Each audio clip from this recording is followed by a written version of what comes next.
விதை முளைத்ததற்கும் உன்னுடைய திருவருள் தான் காரணம்.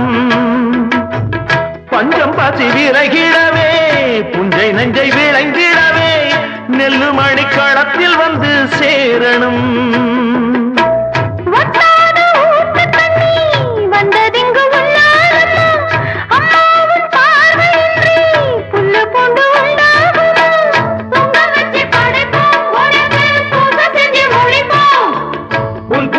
படிப்போம் சரணம் சொல்லி சொல்லி கிடப்போம். காமாட்சி மீனாட்சி காளியம்மா மாரிக்கும் மேலான மாரியம்மா.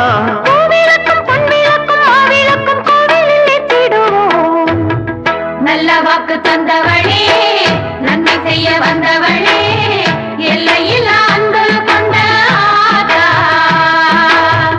உள்ளதெல்லாம் உள்ளபடி எண்ணளவும் கள்ளமின்றி தெய்வ வாக்கு சொல்ல வந்த ஆதா. உன் காலை அண்டி இருப்போம் உன் நிழலில் ஒண்டி இருப்போம். நல்லாருக்கும் பொல்லாருக்கும் நடுவில் நின்றிடும் நாயகியே. நல்ல வாக்கு தந்தவளே